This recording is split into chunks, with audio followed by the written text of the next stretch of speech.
She was 19 and homeless. No savings, just her grandmother's sailmaker's palm in her jacket pocket, and $1 she had earned cleaning fish at Gloucester Pier. With that $1, she bought an abandoned sail loft on a cove on the north shore of Cape Ann in Lanesville, Massachusetts, in a stretch of coast that had not seen a hand-sewn schooner sail come off a maple cloth board since 2009. The cedar shingles had gone the color of weathered bone. The loft door had warped on its hinges. But what nobody knew was that hidden inside the canvas locker on the second floor was something that would change her life forever. Before we continue, if stories like this mean something to you, hit subscribe and tell us in the comments where you're watching from. We love seeing how far these stories travel.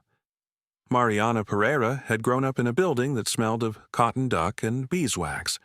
Other children had grown up in houses where the smell was cooking or laundry soap. Mariana had grown up in a small 2-story sail loft on a granite-walled cove in Lanesville, where the air was always heavy with the resinous scent of marine canvas and the soft tallow smell of the beeswax her grandmother rubbed into linen thread before every seam, where her grandmother's hand-driven singer made a low metallic whir in the afternoons, and the long maple cloth board ran the full length of the second floor under the north-facing windows. The loft built sails, not the Dacron kind, not the laminated polyester kind, the kind that had been built on the New England coast since the 1840s, when a generation of Portuguese and Yankee and Irish sailmakers had figured out how to take a bolt of heavy cotton duck, a palm and needle, 3 pounds of linen seaming thread, and a coil of 3-strand manila bolt rope, and turn them into something strong enough to drive a 60-foot fishing schooner from the Grand Banks back to Gloucester in a November gale. Mariana had been in the loft on Saturdays since she could walk. Her grandmother's name was Eulalia Pereira, born Eulalia Bettencourt, and she had been a sailmaker at her own one-woman loft on the Lanesville Cove for 47 years. Eulalia had inherited the trade from her father, an Azorean immigrant named MANUEL Bettencourt, who had come from the island of Fayal in 1908 with a sailmaker's apprentice certificate from a Lisbon yard, a leather palm, and a single canvas duffel of tools. Manuel had taken the long railway up out of New Bedford to Gloucester looking for work in the schooner fleet, and by the spring of 1909 he had set up his own loft on a quarter-acre of granite shoreline on the Lanesville Cove. He had bought the land for $60 from a Yankee farmer who had no use for shore that could not be plowed. By summer 1909, Manuel had built the 2-story cedar-shingled loft with his own hands, the ground floor for stretching and bending the bolt ropes, the second floor with the long maple cloth board for cutting and seaming canvas, the tall, north-facing windows for the cold, steady light a sailmaker needs to read his cloth. He had built the cloth board himself out of 7 boards of clear, hard maple, jointed and pegged with no nails, finished flat enough that a chalk mark would not lift off it. The first sail he cut on that board was a foresail for a Gloucester schooner named the Mary Bettencourt, and the loft had cut sails without missing a season from then until October of 2009. Mariana's mother was Inez Pereira, who had been 24 when Mariana was born, and who had grown up at the loft but had decided at 17 that she wanted nothing to do with a trade that left chalk dust under her fingernails. Inez had moved into Gloucester proper, married a man named João Sousa, who worked the offshore lobster boats, divorced him after Mariana was born, and raised Mariana alone in a walk-up apartment above the Portuguese bakery on Main Street until Mariana was 8, when she moved them out to Lanesville to be closer to Eulalia. From 8 on, Mariana had spent every Saturday and every summer at her grandmother's loft. This past winter, Inez had remarried. The new husband was a man named Tomás Cardoso, a fish pier mechanic Mariana had known since she was 13, because Tomás's son, Diogo, had been her first boyfriend at 15, a relationship that had ended badly at 16 and from which she had never wanted to see anyone in that family again. Inez had known the story. Inez had married him anyway. On a Tuesday morning in May, at the kitchen table, Inés had told Mariana that Tomás was moving in that weekend and she would have to find somewhere else to live. Mariana had finished her coffee, washed her cup, gone upstairs, and packed everything she owned into 2 duffel bags inside of an hour. She had been 19. What Mariana had instead, for all those 11 years, was her grandmother. Eulalia Pereira lived alone in the small frame house behind the loft, where she had lived since her husband Joaquim had died of an aneurysm on the loft floor in March of 1986. Eulalia had been 45. She had never remarried. She had only ever had one child, Inés, and Inés was a daughter she loved but did not understand. After that, there was only Mariana. Eulalia did not say this in words. But Mariana knew it the way children know things by the small leather palm her grandmother had cut down to a child's hand the week of Mariana's 6th birthday. By the way, Eulalia always set the morning coffee for 2, even on the days Inés had said Mariana would not be coming. The sail loft was a 2-story cedar-shingled building set on granite foundation blocks on the high side of the Lanesville Cove. The ground floor was the rope room, the long wooden bench where bolt rope was bent and tarred, the iron stretching rack along the north wall, the brass grommet press on its oak stand, the wooden vise where the rope thimbles were spliced. A narrow wooden stair climbed to the 2nd floor in the back corner. The 2nd floor was the cutting floor, wide open and empty along the long axis of the building, the maple cloth board running 38 feet down the center under the north-facing windows, the canvas locker against the south wall, the Singer hand machine on its iron stand by the east windows. The locker itself was a tall cedar cabinet, 7 feet high and 4 feet wide, with 3 deep shelves where rolled bolts of cotton duck were stored, number 1 cloth for storm sails, number 4 for working sails, number 8 for light air sails. MANUEL had built the locker himself in 1909. The bottom shelf was wider than the others and lifted out for cleaning. By 6, Mariana could grade canvas by feel. Eulalia had taught her the cuts of the trade, the difference between long fill, warp threads running with the cloth length used for foresails and mainsails, and cross fill, warp running across used for jibs and staysails, the difference between number 1 and number 10 cotton duck, the difference between first pull hemp thread and second pull. Only the first would hold under 3 years of UV. By 8, Eulalia let her sit at the long cloth board with a small leather palm cut down to her hand and run short practice seams on off-cut canvas, the small girl pushing the heavy 3-sided sailmaker's needle through the cloth with the heel of her thumb, the linen thread sliding through, the seam coming up tight and even. "Pace, mina querida," Eulalia would say. "Pace. The needle does not push you. You push the needle, 1 stitch at a time. The cloth is patient. So are you." By 10, Mariana was running full seams on her hone at the Singer, working the hand-drive wheel with the slow, even rhythm her grandmother had taught her. Too fast, and the thread broke. Too slow, and the puckers came. The first storm jib she finished entirely on her own. On her own, with no hand from Eulalia, was a number 2 cotton storm jib for a Marblehead schooner yacht, and Eulalia had pulled the finished sail across the cloth board and checked every seam with her thumbnail and laid it on the stack. She had not said anything. She had not needed to. Mariana had glowed for 3 days. Eulalia taught her the failures, too.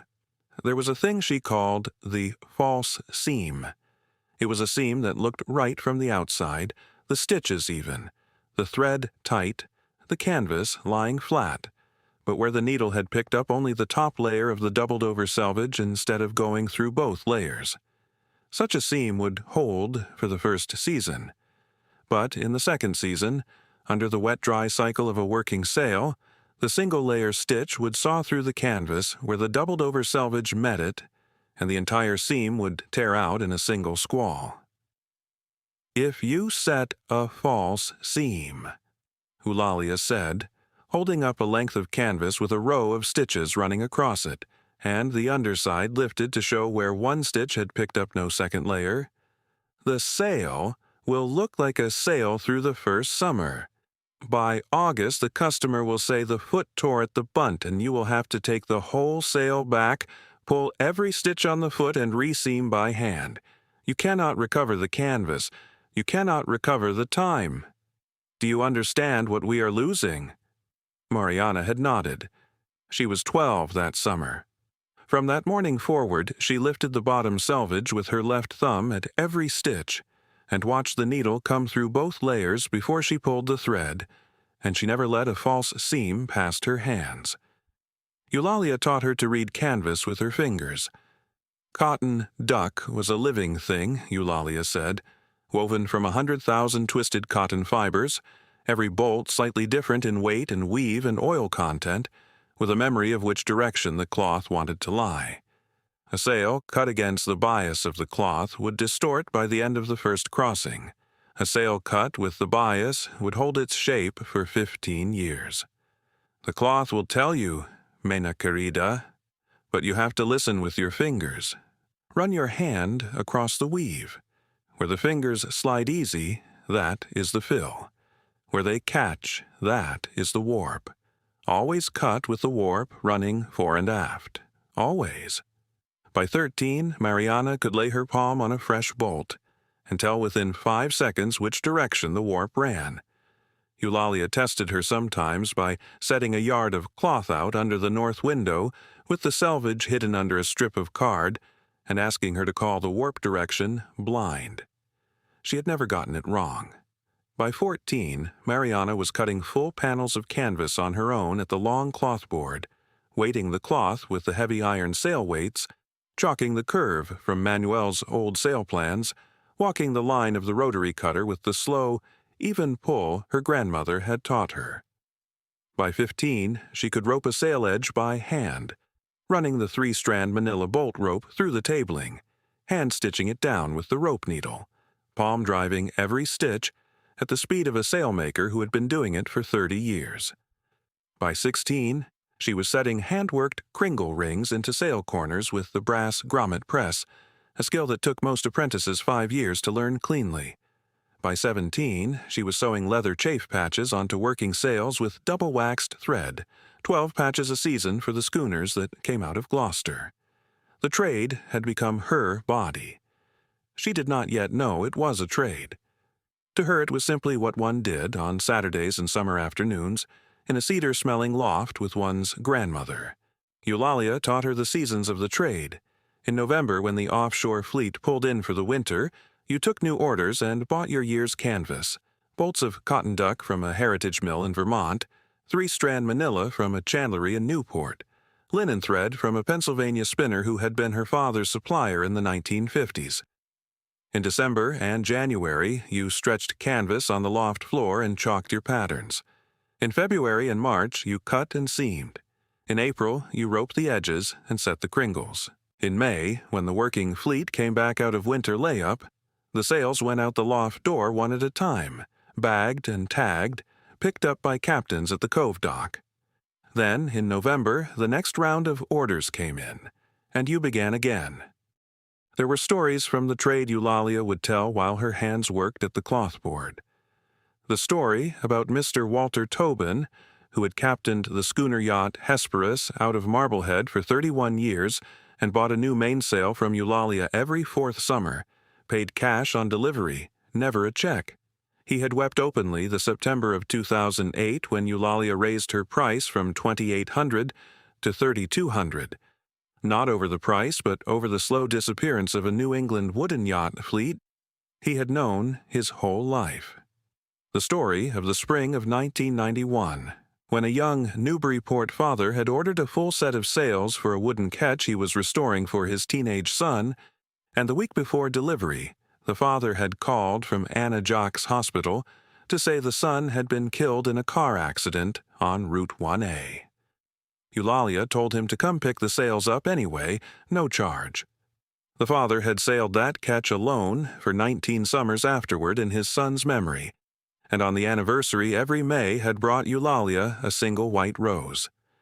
The story of a winter in 1994 when a young Cape Verdean woman from New Bedford had walked into the loft with a 6-month-old daughter strapped to her chest, asking work, and Eulalia had given her a winter's wage and taught her to set a flat seam in 9 weeks.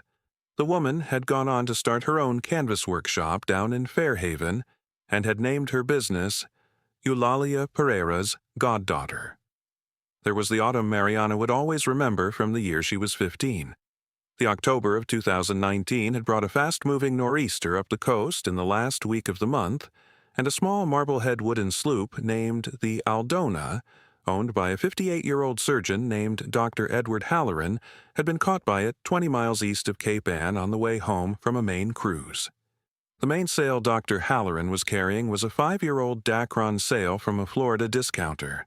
40 minutes into the gale, the sail had blown out at the foot in a single tier from clew to luff, and Dr. Halloran had lost steerage way and called the Coast Guard, who had pulled him off the sloop in 50-knot wind and 12-foot seas. The sloop had been towed back to Marblehead Harbor in pieces.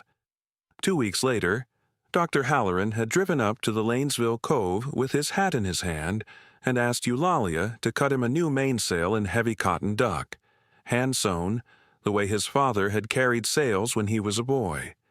Eulalia had cut the mainsail herself over 40 days. She had charged him the same price she charged every customer that year and no more. The next October, Dr. Halloran had brought the sail back to her on a Saturday morning with his teenage daughter standing beside him at the door, and the daughter had said, "He flew this through 3 gales this summer. He came home from every one." Mariana had been at the clothboard that morning. She was 15, and she had understood without anyone telling her that the trade was not the $3,200 and never had been. Eulalia told her stories that were really lessons. Once, when Mariana was 11 and had asked why her grandmother bothered sewing sails by hand when a Dacron sail off a computer-cut laminator could be had at half the price and never needed re-roping, Eulalia had set down the palm she was working with, turned to her and said, "A Dacron sail is a tool. A cotton sail is a friend. When the wind shifts under a Dacron sail, you feel nothing because the sail has no give in it. When the wind shifts under a cotton sail, you feel everything because the cotton is alive and listens. There are people on this coast who still want to feel the wind through the sail. The sails are for them. That is also the trade. The sails are how we pay back the people who still want to sail by hand." Mariana had understood this without being able to say it. The sails were a promise. If you're enjoying this story, take a second and subscribe. It helps us keep making stories like this one. And tell us in the comments, have you ever stood at the helm of a wooden boat with a hand-sewn cotton sail above you and felt the wind shift through your palm? Eulalia died in October of 2009 in her own bed in the small frame house behind the loft. Of pneumonia she had been quietly ignoring through the wet end of summer. Mariana was 8. Inez had been the executor.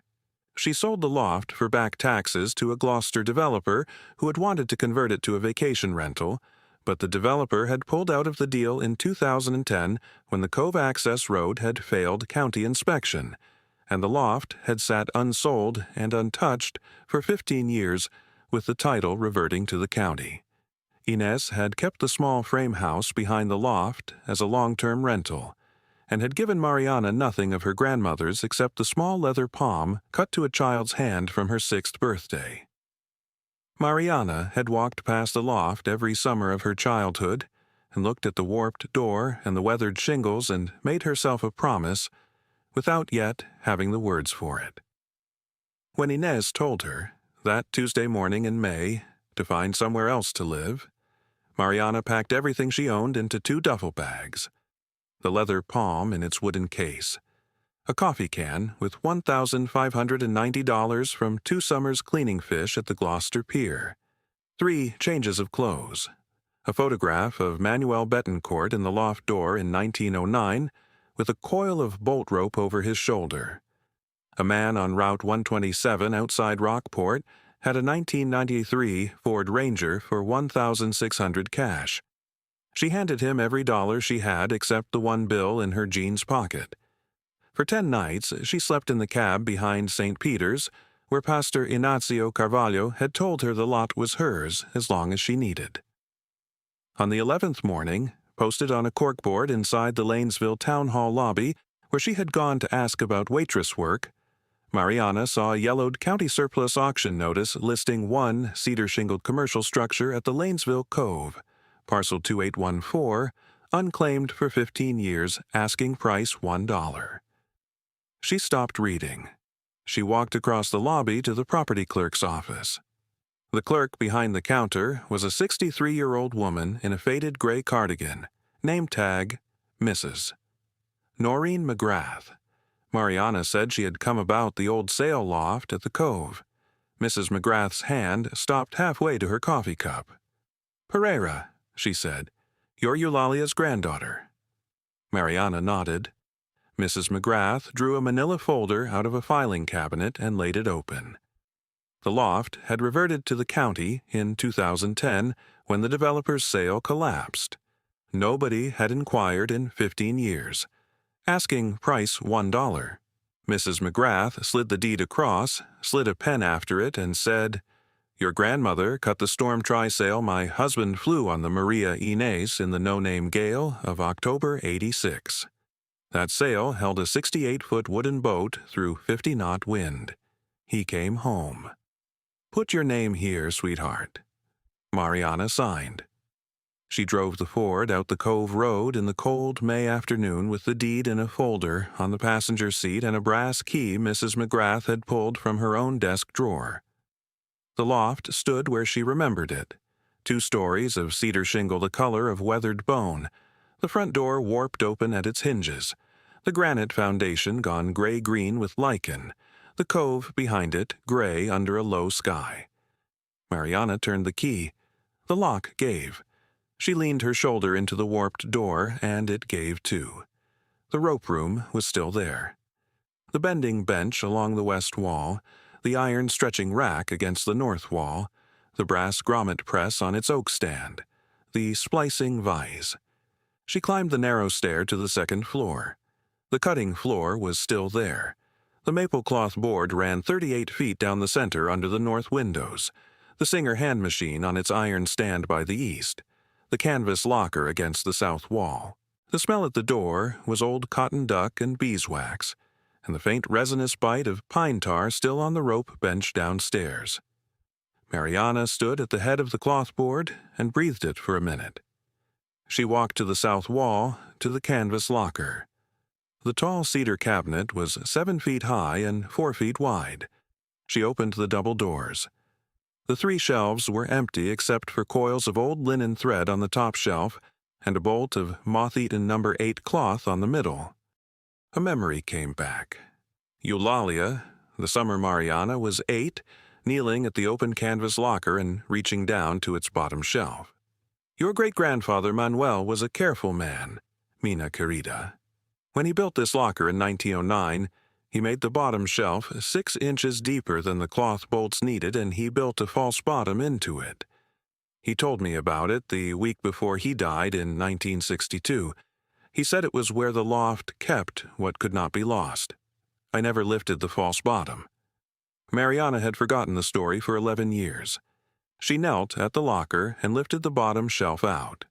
Beneath it, the planking was a single piece of cedar board with a small finger hole cut at one end. She slid her finger into the hole and lifted. The false bottom came away. Beneath it sat a tin box, the size of a brick, the lid stamped MANUEL 1909. She took it up. She lifted the lid. An oilcloth bundle, heavy in her hands, opened to reveal 220 gold coins stacked in even rows. Liberty pieces and half-eagles, the savings of an Azorean immigrant who had not trusted any bank with anything he could not see. The coin dealer in Salem would later weigh the lot at $24,800. Beneath the bundle, a roll of stiff brown paper tied with linen twine held Manuel's original 1909 sale plans for the Gloucester schooner. Mary Bettencourt. Foresail, mainsail, staysails, every panel laid out in his careful Azorean-trained hand.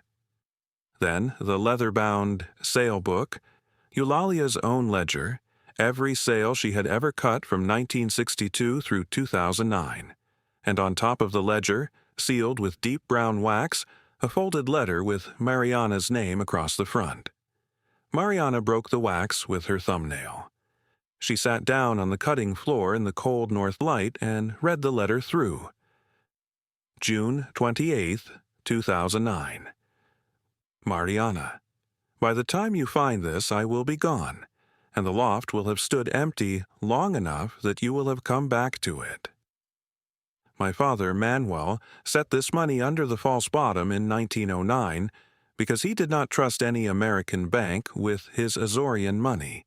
He told me about it the week before he died and made me promise not to lift the bottom. I have kept the promise. The loft fed us through every year of my life and most of yours. It will not feed us now. Your mother will sell what she can. But this box she cannot sell, because she does not know it is here.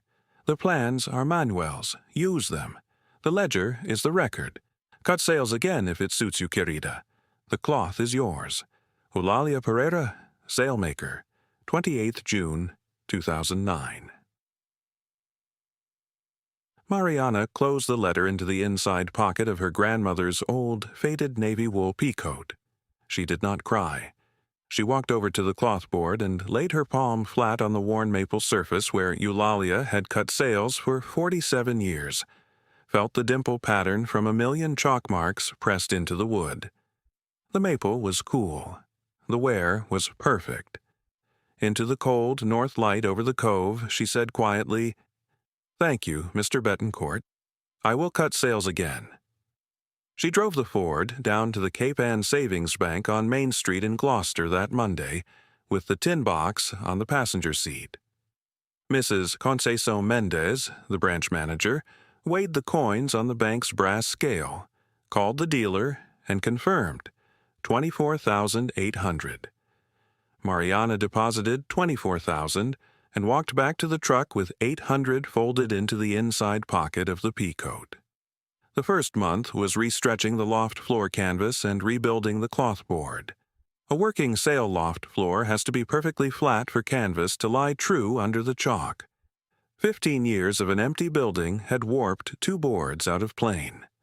Mariana ordered 3 planks of clear hard maple from a heritage mill outside Worcester for $210. A retired wooden boat shipwright in Essex came down and showed her how to joint the boards edge to edge with no nails. She stretched a fresh roll of No. 10 canvas across the loft floor and tacked it down with brass tacks 2 inches apart. She greased the Singer's hand drive and replaced its leather drive belt. The first time she ran a practice seam across an offcut and the puckers stayed away. She stepped out onto the cove side of the loft in the cold June dusk. She lived through the rest of that first year on the Bettencourt Gold and a few small commissions. A replacement mainsail for a wooden catboat on Plum Island.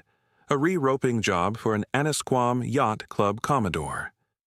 The North Shore had not forgotten her grandmother. The loft became hers a piece at a time across that first summer. The ground floor office turned into a one-room living space, folding screen between bed and rope bench, a 2-burner camp stove on a galvanized table by the cove window. A yard sale outside Manchester by the Sea yielded a kitchen table for $18. A thrift shop on Bearskin Neck yielded a wool quilt for $12. From St. Peter's, Pastor Carvalho helped her carry a heavy oak chair. On a Sunday, in August, Mrs. McGrath brought Eulalia's old hand-knit cardigan in a paper bag. "She gave me this the winter Robert came home from the no-name gale. It belongs here now." Mariana laid it across the foot of the bed. A retired Gloucester schooner captain named Mr. Henrique Costa, 87, drove out one Saturday after Pastor Carvalho mentioned Eulalia's granddaughter was back. He pulled up in a dusty maroon Buick LeSabre he had owned since 1992, and said, "I sailed under your grandmother's sails for 31 years on the Maria Inez. Your front door has bowed an inch out of square. I'll rehang it tomorrow. I won't take pay. Bring me coffee." He came back the next morning and was gone before noon. She lay awake that first night in the office, the slow lap of the cove against granite 10 paces from the door, wind through the cedar shingles above. A pair of herring gulls called out over the cove and were answered farther off. The roof above her was the first roof she had owned since she was 8 years old. Things found their places. The navy peacoat went on a peg above the rope bench. Manuel's empty tin box sat on the top shelf of the canvas locker. The small leather palm took its old position third tool from the left on the cloth board. A new ledger went on the office table, and Mariana began entering her own sales. June 15th, 2024. Plum Island Catboat Replacement Mainsail, number 6 cloth, $980. Mr. Henrique Costa came every Saturday morning. He still drove the same Buick. He came up the Cove Road with a thermos and a paper sack of his wife's malasadas. He took a cup at the office table, set the malasadas on the rope bench, said Eulalia would have liked this, and drove home. In her second year, a heritage rigging foreman named Mr. Daniel Whitestone drove up from Mystic Seaport in a white Ford pickup. The seaport had been looking for a sailmaker who could cut hand-sewn cotton sails for a restored 1923 schooner. He walked the cloth board, ran his thumb along 3 sample seams Mariana had stitched as a test, and named his terms: a full classic rig sail set for the schooner.